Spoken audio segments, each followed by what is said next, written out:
Hello everyone and welcome to another edition of F1 Talk, and in this particular episode I'm just going to go over a quick preview of the Spanish Grand Prix at Catalunya in Barcelona, which is going to take place this Sunday. Now, fortunately for Formula 1, we're basically back to normal. No threats of any race postponements or terrorist action, because we're not in Bahrain.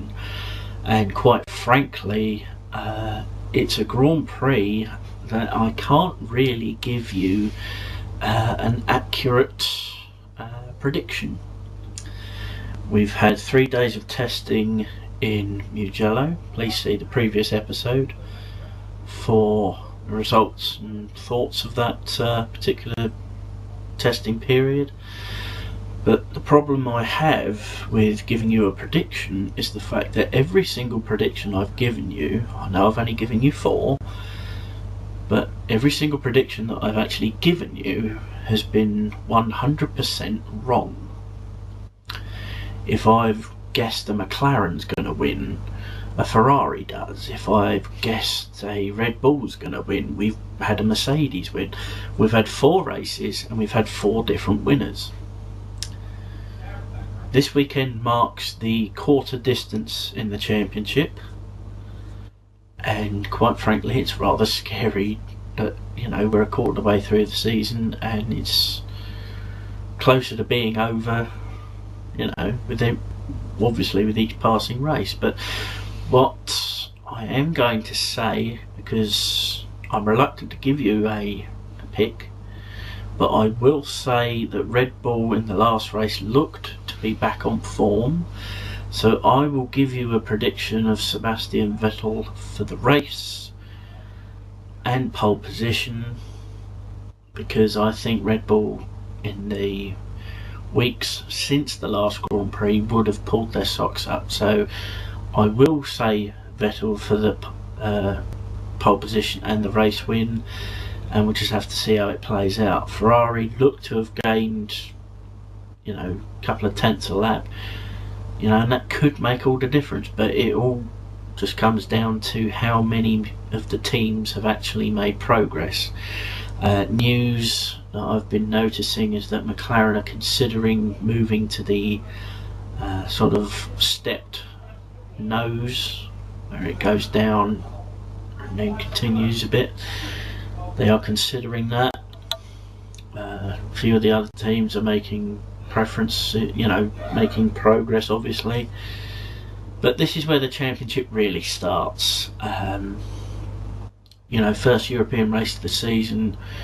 We're in Europe for the next, say, 7 or 8 Grand Prix, and we shall see how it goes. I mean, obviously we've got Canada right in the middle of it, but the majority of the next few races at least will be in Europe. So less running around for the teams, more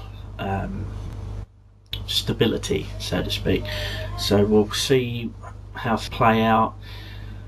I don't think any of the 3 newer teams are equipped this season anyway to take on the establishment. But we may well see, I do apologise for the noise in the background, we may well see a few of the sort of mid-end teams start to gain some on the sort of like the 9th and 10th places in each race. Ferrari have got to move forward. That's what Fernando Alonso said. The new car must deliver, which is quite an interesting thing for Alonso to say, I think, because I'm in the thought set that, you know, he's second in the championship, but he realises obviously that another season could be wasted by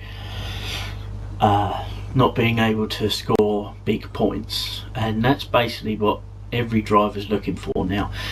Okay, yes, it's great to win a race, it's great to, be on the top step of the podium. But I actually think that the winner of this year's championship is actually going to be the guy who's most consistent, and not necessarily the guy who wins most races, as it has been in the past few years. So that's about it for this edition. As I said, it's just going to be a short preview to, you know, say what happened, what I think will happen, who I think will win. Do we have a second DRS zone? I think there should be. There's easily enough straights on the track to accommodate a double DRS, maybe even a triple DRS, because you've got the kilometre straight start finish line, and then you've got sort of a back straight that I think is long enough as well. But we'll have to see how the race develops, and join me for another edition, say Monday, Tuesday of next week, and I'll see you then.